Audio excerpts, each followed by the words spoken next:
Bienvenidos a una edición más de Causa Justa. Existe un viejo refrán que dice, la mujer del César no solamente debe ser, sino también parecer.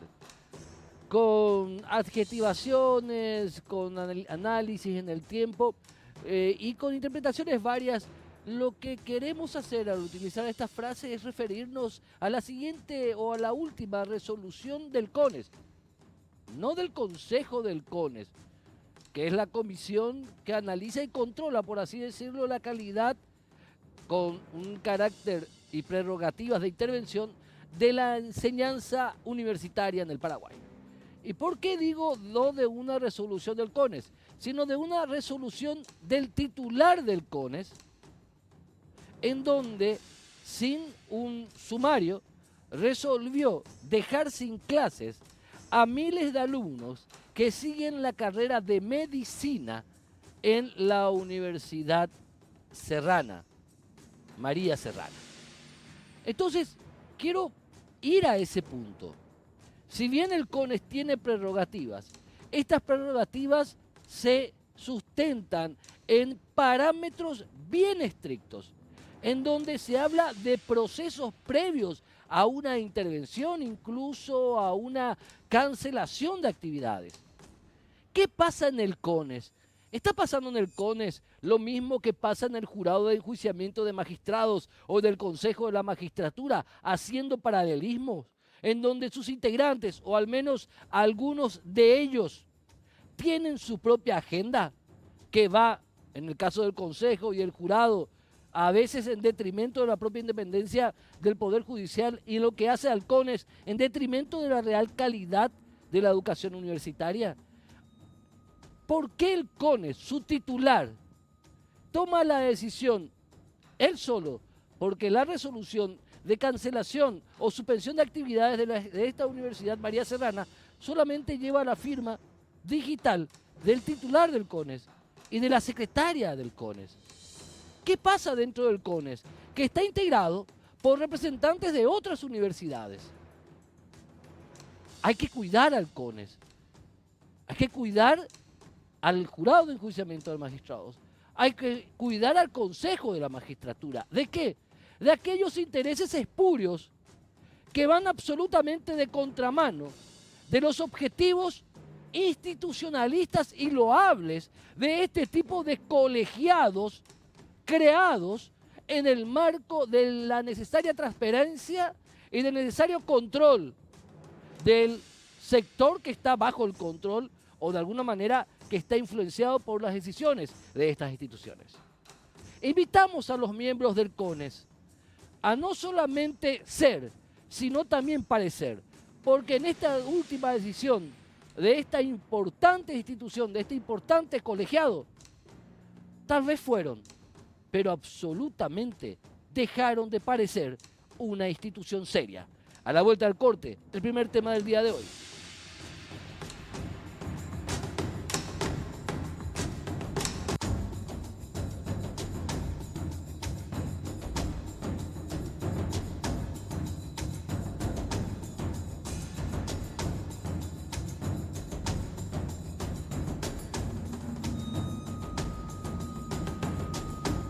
El pasado programa, entre otros entrevistados, habíamos dialogado con el senador Enrique Riera, que adelantaba en esa edición de Causa Justa que iba a presentar en la presente semana un proyecto de ley con relación a penalizar el cierre de avenidas, rutas, de aplicar o de tipificar este tipo de hechos en el marco del Código Penal.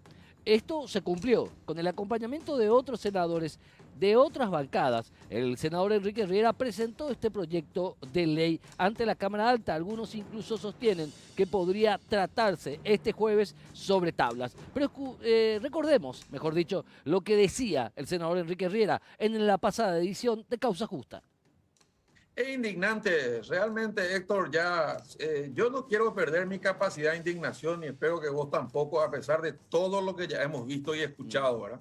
Y también no quiero dejar pasar lo que dijiste al principio en relación a los intereses políticos, ¿verdad? Y también creo que hay mucho oportunismo, porque en algún momento dado tanto del lado de algunos dirigentes camioneros como algunos dirigentes políticos de mi partido, particularmente el número 2 del Ejecutivo, había publicado un tuit diciendo el apoyo crece, ¿verdad? Porque los dirigentes camioneros habían sido recibidos por él y porque él había contribuido a hacer nexo con el Parlamento, donde también hay algunos referentes en relación a este tema, ¿verdad? O sea, hay ventajas políticas, hay ventajas económicas, pero solo para los dirigentes que son los que negocian, entre comillas, en beneficio personal, pero en perjuicio de la gran ciudadanía. Las filmaciones que estamos viendo en tu programa, que siempre tiene buenos archivos, es indignante. Yo te pregunto, vos venís con tu hijo para un problema de salud y te piquetean la ruta, te cierran la ruta como lamentablemente usan los vecinos, y ¿qué haces? ¿Verdad? O si tenés que cumplir con una tarea laboral o sencillamente descansar. Por eso yo suscribo tus términos. Artículo 32 de la Constitución Nacional, está garantizado el derecho de reunión y de manifestación. Para eso se peleó y se logró la libertad en el 89. Pero ¿cuáles son los límites? La ley, el tránsito público y el derecho de terceros. Decía el senador Enrique Riera, y está instalada la polémica. Tenemos hoy entrevistas con varias personalidades de diferentes ámbitos para tener este tamiz, o para tener, mejor dicho, este arco de opiniones en relación a este tema. Comenzamos hoy la entrevista o esta parte del programa con el doctor Francisco Segura, titular para Paraguay de la Sociedad Iberoamericana de Derecho Privado. Profesor Santiago Segura, gracias por estar, Francisco Segura, perdón, gracias por estar con nosotros. Bienvenido. Buenas noches, apreciado Héctor. Gracias por la invitación y saludo a tu siempre numerosa teleaudiencia. Doctor Segura, ¿estás al tanto de esta polémica que tiene que ver con este proyecto de ley presentado por el senador Enrique Riera, me imagino? Sí, como un espectador más. Tú bien sabes, yo no soy un especialista en derecho penal, entonces la parte técnica no le he prestado especial atención, pero sí tengo conocimiento de lo que se ha escrito en los diarios y en los medios, y a la mayoría de los senadores que han presentado el proyecto, digamos, con algunos tenemos contacto a través de las redes sociales, que estos son contacto directo, y por lo tanto más o menos entendemos dónde están las posturas de cada uno.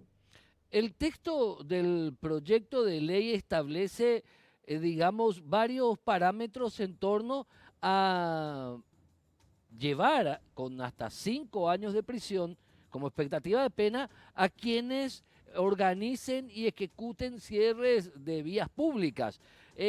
Penalizar un acto que tiene que ver con una manifestación pública, ¿cómo debe ser analizado? ¿Es correcto, es incorrecto? ¿No es el camino? Es que aquí volvemos a lo que alguna vez o más de una vez hemos discutido, tanto a nivel en persona como a través de tus programas, múltiples programas en los medios, que una cosa es el problema inmediato y otra cosa es el problema de fondo. Más de una vez hemos hablado que lamentablemente en el Congreso Nacional generalmente solo se trabaja sobre el problema inmediato, salvo algunas excepciones. Entonces, cuando el problema, entre comillas, de moda es el corte de ruta, pues bien, vamos a hacer un proyecto de ley de corte de ruta. Cuando el problema fue el combustible, vamos a hacer... Pero los problemas de fondo no son nunca atacados. Y yo siempre recuerdo la frase de un célebre civilista francés que enseñaba que cuando una sociedad habla mucho de derecho penal, criminaliza mucho, es una sociedad que está en problemas, porque las sociedades modernas, las sociedades más exitosas, hablan de libertad, hablan de derecho civil, ¿no es cierto? Hablan de propiedad, hablan de negocios, hablan de industria. Y nosotros nos pasamos hablando de mandar gente a la cárcel. Yo no sé si esa sea o no la mejor solución, ¿no? No soy nadie para decirlo, hay un Congreso que ha sido electo y tendrán ellos, habrán estudiado el tema. A mí, de haber leído lo que sale del proyecto en la prensa, claro, muy bien, me parece un proyecto demasiado, con demasiada liviandad, muy pobre técnicamente, en el sentido de que, no sé, así como está, insisto, según lo que he visto en la prensa, podría mañana yo presentar una denuncia. Yo vivo acá cerca de la iglesia San Miguel, que suelen hacer procesiones cada 2 por 3, entonces podría presentar una denuncia contra el sacerdote ahí encargado de la parroquia, porque me corta el acceso a mi casa cada 15 días con alguna procesión de la Virgen. No sé. Me parece, sinceramente, tratando de ser con una crítica constructiva, no me parece que más penas, más crímenes, más delitos, más gente presa vaya a solucionar los problemas de fondo de nuestro querido país.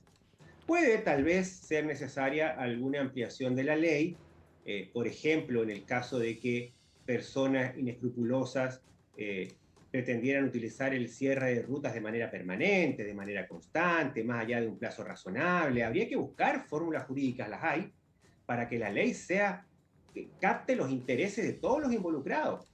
Si no, aquí parece un grupo que tiene el poder suficiente para imponer una forma a los otros y el que no le gusta esa forma se va preso. Yo no sé, querido Héctor, muy modestamente lo digo, yo no sé si esa será la mejor de las ideas. Eso es lo que podría opinar sobre el tema. Ahora, yo estoy más preocupado, sería más preocupante el problema de fondo, son tan graves que está atravesando la República, que quedarme sobre cuántos años, además, 5 años de cárcel parece también una exageración, no sé, alcanza la pena mínima del homicidio simple, no sé, me parece una exageración, pero bueno, eso lo verán los penalistas que son los expertos en esa área. ahora, no es menos cierto que hay también derechos que han sido violados con ese tipo de manifestaciones que a final de cuentas tenían, al parecer, según una investigación fiscal, objetivos extorsionadores. Hay Bueno, pero ahí, ambulancias con enfermos que no pudieron pasar. Hay niños que tenían que ir a un centro médico que eran llevados por sus padres, no pudieron pasar. Miles de litros de leche que venían de la cuenca lechera del Chaco tuvieron que ser tirados. Animales vacunos que murieron en los trasganados. Cargas que no llegaron a tiempo a los puertos para salir al mar, para salir del Paraguay, del país. También se dio ese tipo de hechos, doctor. ¿Cómo abordar entonces esa otra parte pero de la historia? esos hechos deben ser tipificados como tales. En este caso hablaríamos de un cierre fraudulento, la interrupción con fines fraudulentos o de mala fe del tránsito público, sin razón suficiente, por un tiempo excesivo, pero simplemente decir, mira, el que corta la ruta se va preso 5 años, me parece que es técnicamente exagerado, que la ley requeriría mayores precisiones para que no termine siendo también una ley injusta. Doctor Porque en Francisco, algunos casos, sí, sí, doctor, una última cosa más, por favor. no, te decía que yo creo que la ley, la idea de la ley en el sentido de perseguir a quienes con otras intenciones que no son un legítimo reclamo social abusan de un elemento como el cierre de rutas, evidentemente tiene que ser compartida como idea general. Ahora, la forma en que esa persecución penal va a ser desarrollada y los objetivos reales de eso yo creo que tienen que ser estudiados con tranquilidad, ¿no? No se puede presentar una ley tan importante y aprobarla en una semana. Por eso es importante hablar con todos los sectores, con todos, no tanto actores, sino analistas de diferentes ámbitos, para tener todas las visiones, para llegar a una conclusión adecuada con respecto a este polémico proyecto de ley. Doctor Francisco Segura, muchas gracias. Gracias a ti, Héctor. Buenas noches para los espectadores. Bueno, también queremos hablar del ámbito legislativo, con una referente del ámbito legislativo, que tiene un doble cariz. Es tanto una reconocida abogada en el este del país, como una integrante de la de Senadores, quien es la senadora Georgia Arrua, la senadora Arrua, quien también tiene mucho que decir en relación a esto desde el punto de vista no solamente político, legislativo, sino desde el punto de vista de la doctrina jurídica, atendiendo a su característica de ser abogada muy reconocida del foro en el ámbito especialmente del este del país. ¿Cómo está, senadora Rúa? Bienvenida nuevamente a Causa Justa. ¿Cómo anda? ¿Cómo estás, Héctor? Es un gusto saludarte, como siempre. Un placer hablar contigo, senadora. ¿Cómo analizamos primero este proyecto de tu colega Enrique Riera? ¿Desde lo político o desde lo jurídico eminentemente? Bueno, yo creo que ambas cosas están combinadas. En realidad, yo soy firmante también junto a Enrique, pero en realidad fue una idea de él, una iniciativa suya, y algunos colegas nos adherimos entendiendo que era oportuno señalar, indicar esto, y hacer esta distinción, Héctor, atendiendo a los últimos acontecimientos ocurridos en nuestro país y los graves atropellos que ocurrieron sobre derechos de ciudadanos que intentaban trasladarse hasta su lugar de trabajo, a hospitales, a su lugar de estudio, y no pudieron hacerlo durante este tiempo, inclusive otros hechos más graves que ocurrieron en el interior, donde se exhibieron armas de fuego, donde hubo cobro de peaje, donde existieron agresiones, vehículos que se quemaron, en fin, situaciones mucho más graves, y nosotros creemos que es oportuno indicar y delimitar la responsabilidad de los actores de este tipo de hechos, que ya no es una simple protesta, en realidad son hechos delictivos. Ahora, ¿en qué momento podemos, digamos, decir de que este proyecto de ley no va en contramano de una garantía constitucional como la libertad de expresión y también el derecho a manifestarse, doctora Rúa? Bueno, el derecho a manifestarse está arreglado en una ley hace mucho tiempo ya, la ley 1066. Recordarás vos la ley conocida como la ley del marchódromo. Y de hecho en esa ley se estipula el derecho a la protesta y todo esto, a manifestarse, a ocupar inclusive, a manifestarse en lugares públicos, pero dice expresamente en su artículo 15 que está prohibido bloquear puentes, bloquear rutas. Sin embargo, esto no se cumple, no existe sanción tampoco. Es una ley que, como muchas otras que se hicieron, reglamenta conductas, pero no sanciona ninguna conducta. Entonces, en la práctica se convierte en una ley estéril, ¿verdad?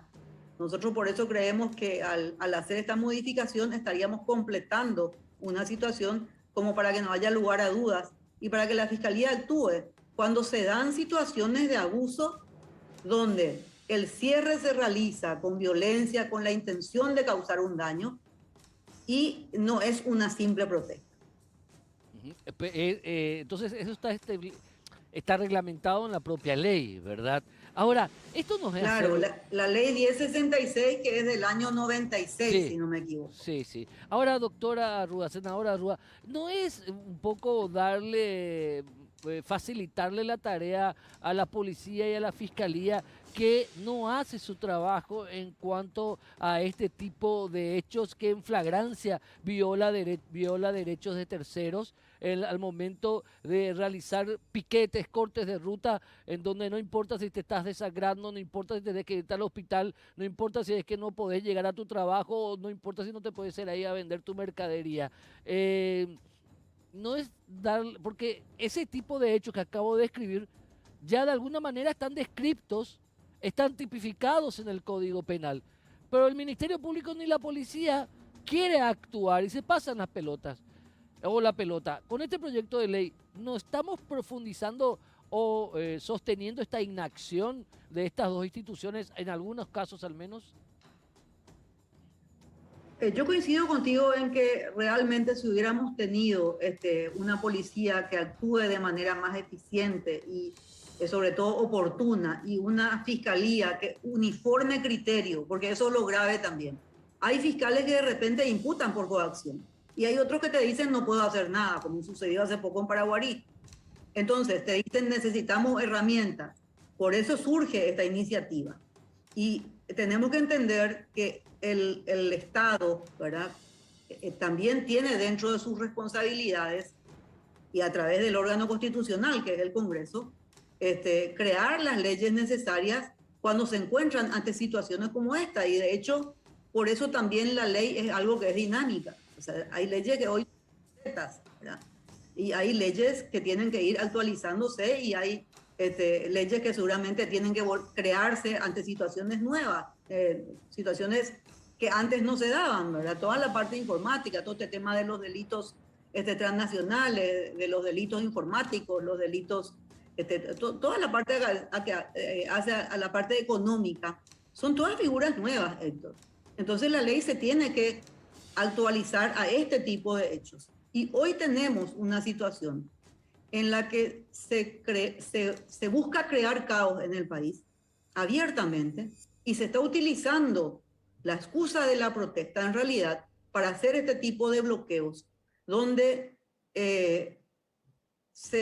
como ya dije antes, se viola derechos de terceros y se busca inclusive un lucro indebido con este tipo de acciones, que es directamente coacción, pero que sin embargo no accionan la Fiscalía en muchos casos porque te piden más pruebas. Entonces acá vamos a lo simple. Dice la ley en la reglamentación del derecho a la manifestación, dice la ley que está prohibido bloquear calles, rutas y puentes. Entonces, pero como no establece sanción, acá esto se complementa con esta modificación del código y donde lo que se castiga es el dolo. Yo creo que realmente esto tenemos que trabajarlo en comisión y seguramente hay cosas que se escaparon en la elaboración del proyecto de ley y hay cosas que van a tener que ser modificadas en comisiones una vez que se estudie con todo el asesoramiento técnico correspondiente y dándole amplia participación también a la ciudadanía. A mí me gusta que la ciudadanía intervenga y participe en la elaboración de las leyes, porque esto hace también que se cree una conciencia social de mayor respeto a la ley, Héctor. Entonces yo creo que esto es oportuno que se discuta y que entendamos que lo que estamos buscando es crear mayor orden y permitir que exista y coexistan el ejercicio de todos los derechos. El derecho a la protesta y también el derecho al libre tránsito. Senadora Giorgia Rúa, muchísimas gracias. Gracias a vos, es un gusto. Un gusto como siempre, doctora. Hasta luego.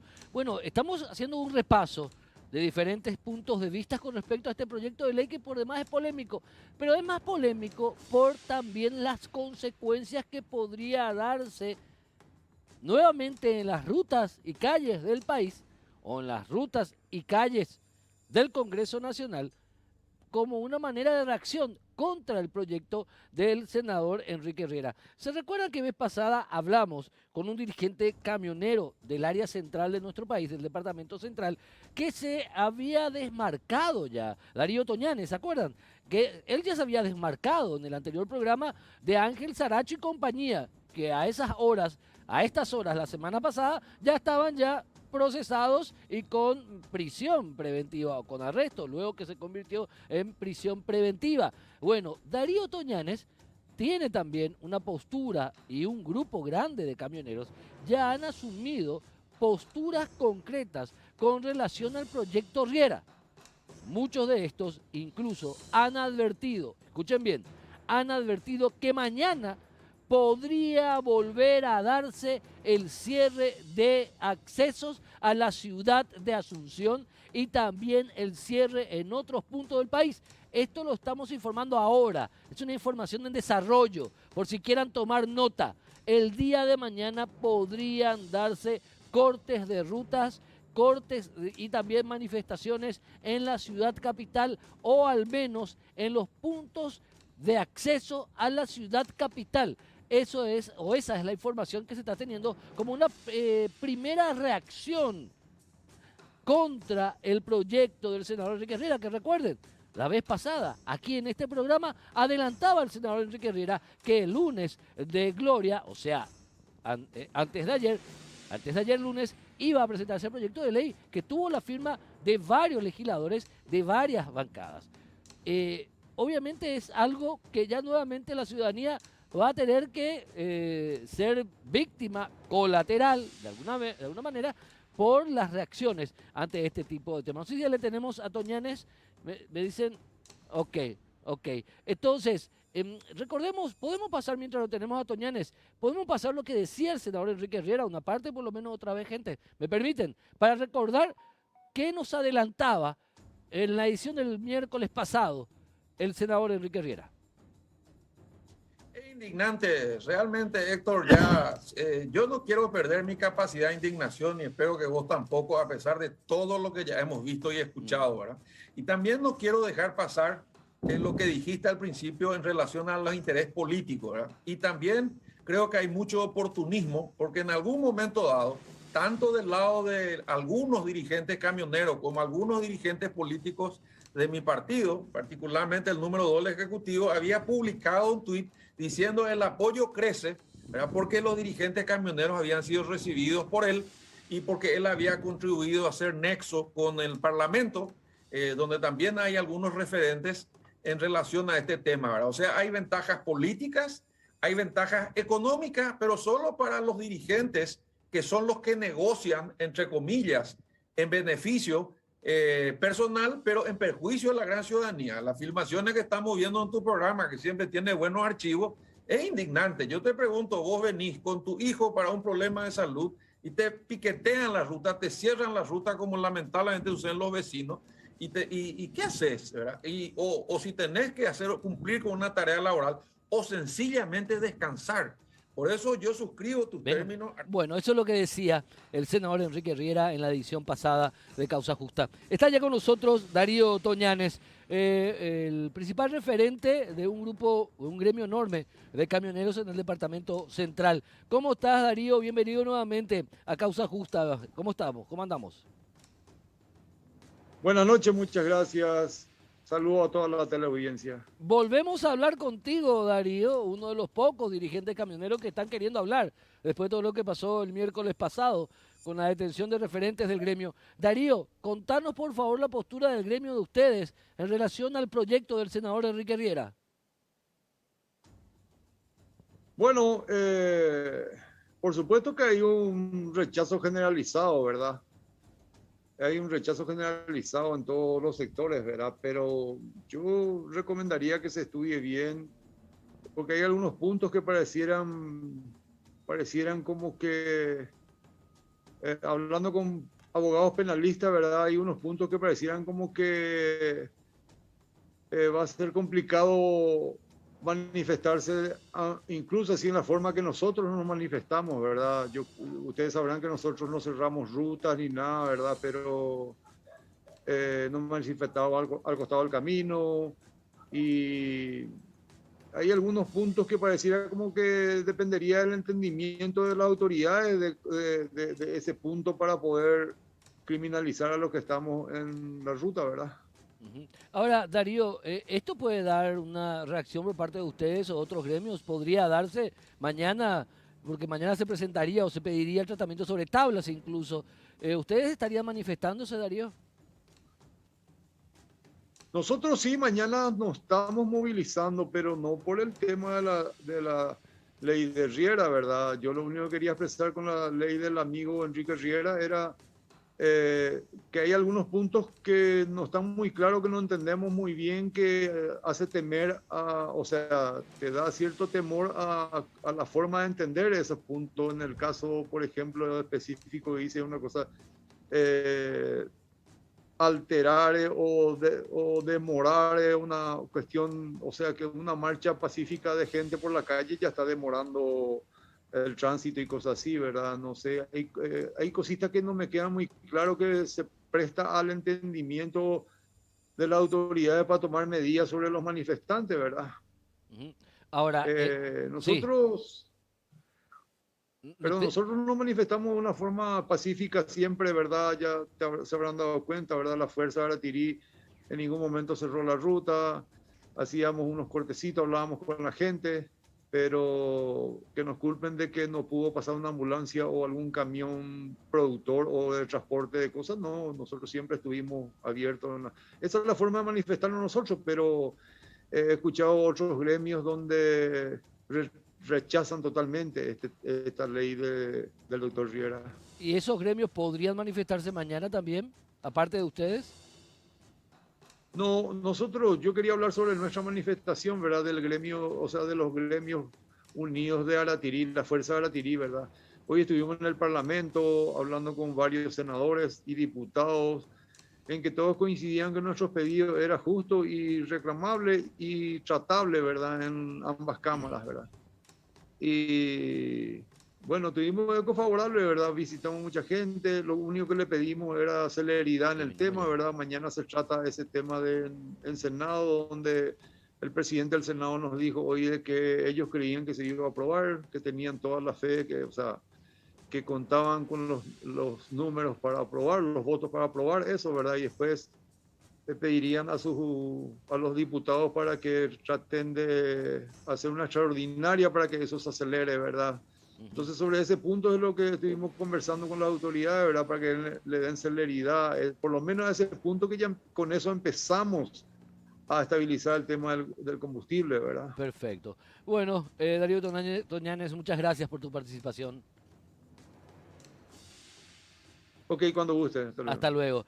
Bueno, era Darío Toñanes, dirigente camionero del llamado grupo del Aratirí, el grupo que siempre se ubica en la zona del Aratirí para manifestarse.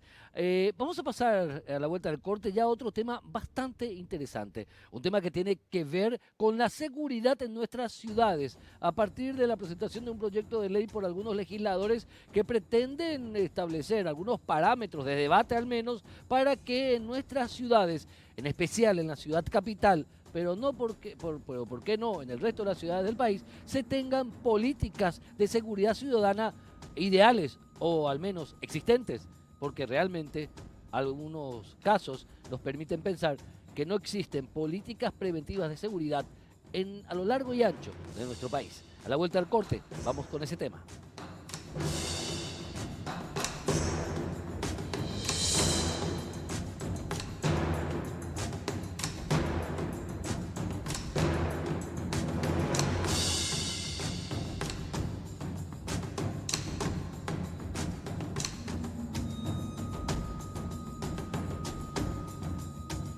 Hace pocos días atrás, un grupo de legisladores presentaron un pedido de informes con respecto a la existencia o no de políticas de seguridad en el centro de Asunción. Eso nos permitió querer plantear este tema. ¿Existen en el Paraguay, en nuestras ciudades, políticas de seguridad amplias, abarcativas, políticas de seguridad municipal realmente, por lo menos existentes, en los papeles al menos? Por eso contactamos e invitamos a un querido amigo de Causa Justa, José Amarilla, especialista en inteligencia y seguridad, que incluso, si mal no recuerdo, y llegamos a hablar con él hace años atrás de esto, se especializó en Israel en materia de seguridad municipal. José Amarilla, bienvenido, gracias por estar con nosotros. Gracias, Héctor, un saludo a tu audiencia también. Contanos, este proyecto, este pedido de informe, este grupo de diputados del cual está al frente Rocío Vallejos, nos permite analizar un poco esto, que lo vemos en los policiales, en la noticia roja, en la crónica roja, pero no vemos el abordaje de esta problemática o no la vemos de manera insistente a través de ideas, de tecnología, a través de planteamientos serios, José. Mira, te digo para que tengas una idea, en la última elección municipal, en las últimas elecciones municipales tuvimos por lo menos unos 1.600 candidatos a intendentes para 262 municipalidades del país y cuando menos 30.000 candidatos a concejales municipales. Ni uno de ellos, Héctor, ni los candidatos a intendentes, ni los candidatos a concejales municipales abordaron seriamente el término de la seguridad ciudadana. O sea, no hubo un solo proyecto de programas municipales de seguridad ciudadana en todo el país. En los 262 municipios que tuvimos habilitados para elección de autoridades en la última ronda este año. Eso habla, digamos, bastante mal del grado de evolución en que estamos en el concepto. ¿Por qué te digo esto? Mundialmente está demostrado que los casos de mayor éxito en materia de prevención y disuasión de la criminalidad, fundamentalmente esto descansa en tres pilares. Un trabajo conjunto del gobierno municipal con las comunidades y el auxilio de los cuerpos policiales. Y la tecnología. Obviamente, ahí hablamos ya de recursos humanos, materiales y tecnológicos, y la previsión de recursos financieros para el financiamiento de los programas que se han diseñado. Pero fíjate en este detalle, por ejemplo. Varios de los cuerpos policiales más famosos del mundo, por ejemplo, la policía de Nueva York, el Miami Vice, o sea, la policía de los condados de Miami, dedicadas al tema de tráfico de drogas ilícitas, la policía de Los Ángeles, la policía de Las Vegas, algunos de los cuerpos policiales más famosos del mundo que vemos en las series, que vemos en el cine, etcétera, son policías municipales, cuyo mando responde políticamente al alcalde de esas ciudades. Ah, mira, pues. Claro, el jefe de la policía de Nueva York, la policía tiene un jefe, un director general, un jefe de la policía propiamente, pero el jefe de ese jefe es el alcalde de la ciudad. Entonces, Hay una relación política directa con el plan de seguridad de ese gobierno o administración municipal. Hay una línea política directa, hay una responsabilidad política directa. sí señor, así mismo. Que eso no exista en nuestro país. Es la clave, una de las causas, mejor dicho, de las inseguridades que se tienen, por ejemplo, en un microcentro de la ciudad capital absolutamente destruido, o que se tiene en ciudades como San Lorenzo, Ñemby, Itá, Limpio, Luque. Así mismo. Es parte del problema eso. Totalmente, porque fíjate en esto, el trabajo de planeamiento de la seguridad parte fundamentalmente de una cuestión de diagnóstico. Me vas a decir, no, esto está sobrediagnosticado, no es cierto. Se ha hecho siempre diagnósticos muy de lejos. El que vive en tu barrio es el que sabe lo que ocurre en tu barrio. Donde hay un aguantadero, donde hay un lugar donde se vende crack, donde hay un lugar, un deshuesadero de motocicletas robadas. El vecino del barrio es el que sabe. De hecho, con esta técnica de trabajo en el año 2010, me tocó trabajar en una forma más o menos sistemática durante un tiempo con un equipo grande de gente, y por primera vez en 30 años pusimos en la agenda policial del Paraguay el microtráfico. Todo el mundo sabía que existía, pero desconocíamos el tamaño del problema. Cuando empezamos a trabajar con las comunidades es cuando detectamos que se estaban formando pequeñas mafias crecientemente peligrosas y crecientemente poderosas. Hoy tenemos al clan Rotela que domina las cárceles del país. Por ejemplo, que surgió de esos 20 o 30 años que no vimos como sociedad crecer un fenómeno porque nunca trabajamos con las comunidades. Y porque al ponerle microtráfico es algo sin importancia, chico, pequeño. Claro. Es lo primero que te llega. Micro, chico, pequeño, no es importante. Al Claro, contrario. la onda a nivel nacional siempre estuvo en buscar el cargamento de 1000 kilos, 2000 kilos, 3, 4 toneladas, 10 toneladas, como los últimos acontecimientos, que estaban destinados, por ejemplo, a Europa, Alemania, o a las costas de África, o las 10 toneladas de marihuana que tenían como destino Brasil, ¿verdad? Cuando en realidad, como sociedad, nos perjudica mucho más significativamente, ese padre de familia que vende 20, 30, 50 piedritas de crack por día a una población que va desde niños de 7, 8 años que piden en los semáforos hasta padres de familia que pierden sus capacidades cerebrales a los 3 años de haber empezado a consumir semejante cantidad de drogas de tanto riesgo. Entonces, volviendo al tema, los programas municipales de seguridad ciudadana son una absoluta necesidad de carácter nacional. Repito, ninguno de los intendentes, ni siquiera en tiempos de la dictadura de Stroessner que yo recuerde, ninguno de los intendentes se ha ocupado o ha dicho algo más que un pequeño discurso respecto a la existencia de programas municipales de seguridad ciudadana, a encarar científicamente el tema, saber dónde está ocurriendo qué cosa. Yo te envié una animación que es real del año 2017. Se puede tener la frecuencia, la tendencia, los lugares de incidencia de los eventos delictivos y criminales, de los hechos punibles, en el nivel de los municipios, porque así es como se planifica políticas focalizadas de seguridad: prevención, disuasión y represión, las 3 principales tareas policiales. Ya para ir redondeando, porque vamos a seguir debatiendo esto, José, en tu especialidad de seguridad ciudadana, de manejo de inteligencia, tecnología, ¿vos propondrías en una eventual modificación de las normativas vigentes en cuanto a la materia de la seguridad pública que las policías municipales que se dedican solamente al tránsito y a resguardar los lugares públicos dentro de las respectivas localidades se conviertan en policías de seguridad ciudadana? ¿O De no? hecho, De hecho, Asunción, por ejemplo, tiene su policía municipal, que es una policía de orden. Sí, No es solamente la policía municipal de tránsito. sí. Hay un departamento de policía municipal que nunca fue reglamentado, aprovechado e incluso interpretado como una fuente real de trabajo, ¿verdad? Sabemos que entre los miles de funcionarios que tiene la Municipalidad de Asunción, hay un porcentaje importante de gente que no tiene una tarea real. Y el resto de las municipalidades también. Y el resto de las municipalidades también. Perfectamente, una parte por lo menos de esa mano de obra que está Que no hace nada.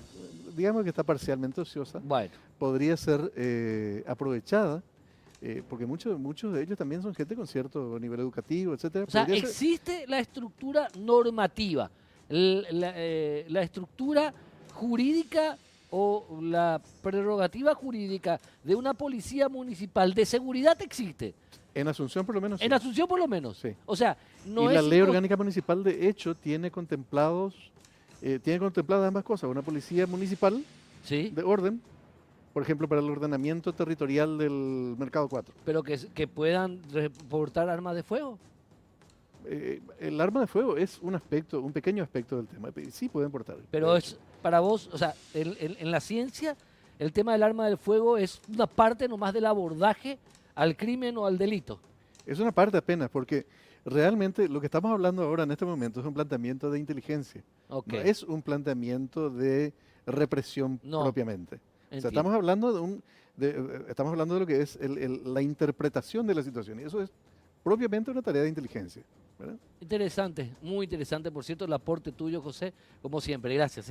Gracias a ustedes. Bueno, José Amarilla, especialista en seguridad e inteligencia. A la vuelta del corte, el doctor Juan Sosa Vareiro va a hablar con nosotros con relación desde el movimiento gremial de abogados Convergencia con respecto a lo que está pasando en el Consejo de la Magistratura y los 2 cupos en el Tribunal Superior de Justicia Electoral. A la vuelta del corte.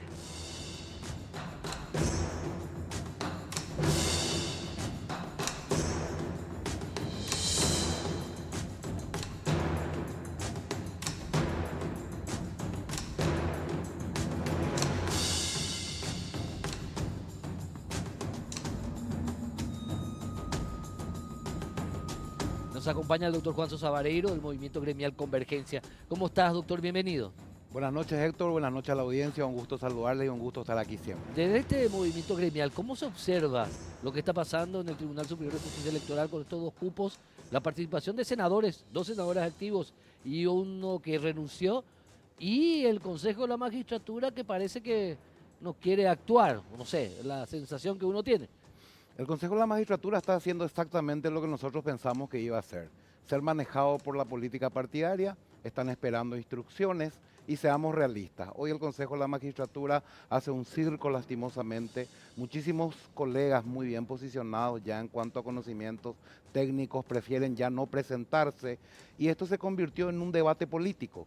Y es ahí, Héctor, donde con mucha tristeza tenemos que reconocer que hoy la justicia está totalmente contaminada. Por más aún que podamos decir que el Tribunal Superior de Justicia es un estamento netamente político, pero lo que buscamos es un razonamiento jurídico y es ahí donde hay un concepto totalmente diferente. Y si me permitís, Héctor, a todos aquellos que dicen, no, es así nomás luego y así tiene que ser, yo les digo con mucho respeto que no. El razonamiento de un juez es muy diferente al razonamiento de un político. El político va a buscar enmarcar su realidad, su necesidad y su objetivo dentro de lo que es el marco legal. En cambio, el juez tiene un razonamiento totalmente de jurista. Lo que va a hacer es enmarcar dentro de la ley lo que tiene que ser sin tener ningún tipo de interés. Entonces, partiendo de la base de que los 2 razonamientos son totalmente opuestos, yo me pregunto, si llevamos políticos a lugares donde tienen que estar juristas, ¿qué va a pasar cuando existan colisión de intereses entre el interés del político, que tiene un interés partidario, sea cual sea el color, y el jurista, que es un interés totalmente diferente? Ese es el problema, Héctor. De raíz estamos equivocados y estamos convirtiendo las instituciones en una cuestión meramente partidaria. Y si esto va a seguir así, señores políticos, ustedes que hoy tienen la sartén en el mango, cierren nomás el Consejo de la Magistratura y hagan lo que quieran desde el Parlamento, porque si no, es un papelón lo que hacen nuestros representantes. No se quieren presentar los colegas abogados. Yo te pido que mires, Héctor, que mires, y le pido a los colegas también que miren la cantidad de abogados que se presentaban hace 5 años y la cantidad de abogados que se presentan ahora para cada cargo. Sabemos que se instrumenta, sabemos que al final se hace un circo y se hacen lindos discursos de que se va a hacer lo mejor, pero al final la orden viene o del rojo o del azul o del Palacio o del Congreso. Esa es la realidad. Y lo peor de todo, que tenemos colegas obsecuentes que no hacen lo que tienen que hacer y permiten ser manoseados por el solo hecho de figurar en el puesto. Esa es nuestra realidad hoy y así estamos en nuestra justicia. Pero algo hay que hacer entonces, porque lo que estás describiendo es, digamos, un síntoma grave de un proceso de desinstitucionalización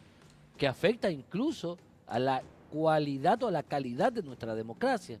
Totalmente, Héctor, y eso lo vivimos día a día, lo venimos diciendo de Convergencia hace rato. Vos conocés cuál es nuestra lucha y lo vamos a seguir haciendo, por más que no es fácil, porque hoy en día la clase política tiene una fuerza tremenda en todos los sectores.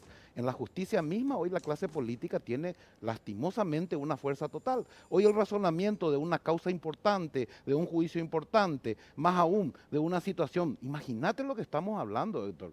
Estamos hablando de miembros del Tribunal Superior de Justicia Electoral, gente que el día de mañana va a juzgar si 10 votos más, 10 votos menos nos pueden llevar a un presidente de la República. Imagínate lo que va a tener en su mano ese legislador o ese ministro. Imagínate si estamos nosotros politizando, no, hoy le toca al rojo, hoy le toca al azul, hoy le toca al verde. De todas formas, esa gente, si llega dependiendo de un partido X, va a tener que responder a ese partido al momento de dictar justicia o de darle una resolución. Estamos equivocando el camino. Los propios políticos tendrían que ser un poquitito más vivos y darse cuenta de que están destruyendo lo que a ellos mismos después les va a perjudicar. Porque el rojo es muy vivo porque lleva un rojo, o el azul es muy vivo porque mete un azul. Pero el día de mañana esa gente es la que a ustedes les va a tener que juzgar sus propias elecciones. Dejen en manos de juristas, dejen en manos de técnicos, dejen en manos de especialistas y ustedes sigan haciendo la política partidaria que les corresponde, pero no sigan metiendo la mano en la justicia porque ustedes van a ser también, como todos nosotros, víctimas de ese problema. Insisto en esta pregunta, ¿hay algo que hacer ante este escenario? Principalmente hoy nos toca hacer esto que estamos haciendo, venir y decir las cosas y que se analice, que las redes se muevan, que la gente se mueva y cuando nos toque participar en elecciones tratemos de buscar las mejores opciones y no otra vez al candidato A porque fulanito le dio el apoyo político o el candidato B porque salió en la foto, como lastimosamente venimos haciendo. Pero no es menos cierto que la integración del Tribunal Superior de Justicia Electoral es parte de un equilibrio político que no podemos desconocer esto. No es la institucionalidad de la justicia electoral permitió que nuestros procesos electorales sean reconocidos por su eficiencia. ¿Cómo equilibrar eso? Perfecto. ¿Y cómo estamos manejando hoy eso? ¿Cuál es el concepto de la justicia electoral de los últimos 10 años? Positivo. ¿Y qué hacemos si ese concepto positivo vamos perdiendo y degradando? ¿Qué pasa si vamos peleando por cupo? Los partidos políticos tienen entre sus filas a personas brillantes desde el punto de vista técnico, juristas brillantes que son del partido A, del partido B, del rojo, del azul, del verde. ¿Por qué no buscan buenos profesionales? ¿O es acaso que tienen que demostrar demasiado, que tienen el poder y que hacen lo que quieren? Les pregunto, ¿es eso lo que quieren demostrar a la sociedad? Que hacen lo que quieren. Por eso del propio ambiente político nos sacan personas para llevarnos al ambiente jurídico. Nos están haciendo con ministros de la Corte, nos están haciendo con miembros del Consejo, nos están haciendo con miembros del jurado. ¿Cuál es el mensaje que nos quiere dar la clase política? ¿Hacen lo que quieren? Perfecto. Lastimosamente hoy es una realidad. Doctor Juan Sosa Vareiro, del Movimiento Gremial Convergencia, gracias por Mi respeto y por muchas este gracias. abordaje. Gracias por la invitación. Vamos a seguir obviamente los subsiguientes programas de Causa Justa con este debate que tiene que ver como escenario de fondo lo que está pasando en la conformación de las ternas para reemplazar a María Elena Penca y a Alberto Ramírez Zambonini en el Tribunal Superior de Justicia Electoral. Que tengan una excelente noche. Nos vemos en la próxima edición de el programa de ustedes. Chao.